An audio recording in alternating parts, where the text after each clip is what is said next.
activist Greta Thunberg and others have been essentially kidnapped by the Israeli military for daring to try to bring food and medicine to the people of Gaza. Israeli forces seized the boat and detained the activists early on Monday. Now, according to the Freedom Flotilla Coalition, which had organized the voyage, they said that the activists were, quote, kidnapped by Israeli forces while trying to deliver desperately needed aid to the territory. Quote, the ship was unlawfully boarded, its unarmed civilian crew abducted, and its life-saving cargo, including baby formula, food, and medical supplies, confiscated. Of course. Said the ship was seized in international waters, some 200 kilometers or about 120 miles from Gaza. The FFC also released this pre-recorded video. My name is Greta Thunberg and I am from Sweden. If you see this video, we have been intercepted and kidnapped in international waters by the Israeli occupational forces or forces that support Israel.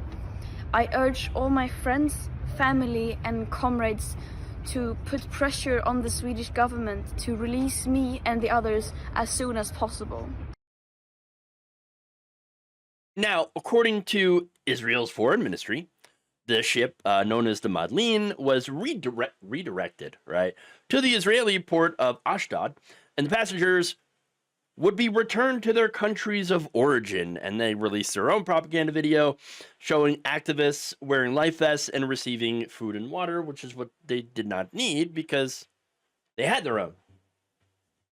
In fact, they had enough for a lot of people, a lot of innocent Gazans. Now, in a statement posted online, they described the ship as a, quote, selfie yacht, and said the aid would be transferred to Gaza through established procedures, meaning it will likely be either not delivered to members of Gaza at all, innocent people, or might be used to, stage a, basically bait people. Because this is what they've done. They have put out aid trucks and then had the military fire on people trying to get to the aid trucks. I mean, war crime after war crime, okay? And again, this is all part of their plan, which is to starve the people out or get them out in any way possible so that the government can come in and annex the area. That's it. That's the plan, to get more of the territory, to steal the territory. It's not like they haven't already admitted that that is exactly what they want to do. They want to get all the Palestinians out so they can take the land. But anyway, Rima Hassan, a French member of European Parliament, who is of Palestinian descent, she was among the volunteers that were on board. She has been barred from entering Israel because of her opposition to the Israeli policies towards the Palestinians. She was among 6 French citizens that were aboard the boat. Adalah, a rights group in Israel that said it was representing the activists, said Israel had no legal authority to take over the ship because, well, they were in international waters, so it doesn't belong to anyone. So what is this? This is essentially the state of Israel doing piracy, kidnapping. Insane. Okay. Now, Adalah says that the arrest of the unarmed activist who operated in a civilian manner to provide humanitarian aid amounts to a serious breach of international law. Yes. Now, look, there is a famine that is going on in Gaza. And it is because Israel continues to block aid from getting in. Most of the aid. And whatever they're letting in is obviously not enough. They're also killing civilians, and yes, sometimes even the hostages that they claim that they were trying to rescue. Look, this is not, and never was, about rescuing the hostages. Which, yes, of course they should be released. Now, Hamas, I don't have any love for Hamas, right? But they have promised, in return for a permanent ceasefire and a withdrawal from Gaza, to release the rest of the hostages. They keep putting forward the same terms, and Israel continues to reject them. Why? Because it's not about the hostages.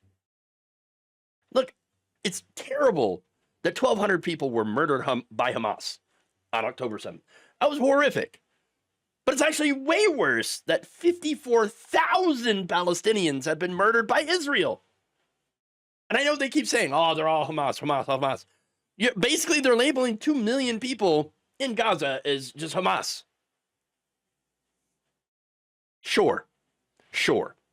Look, this occupation has obliterated vast areas of Gaza and has displaced around 90% of the population. 90%! No longer have a place to go.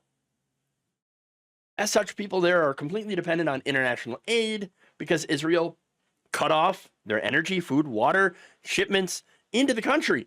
This is why you have aid groups and charities, like the one that Thunberg is there. It's why they're there. You have children that are starving to death. Now, here's the thing. What's interesting too is look, Greta's been on the right side of a lot of these fights. Okay, so many fights.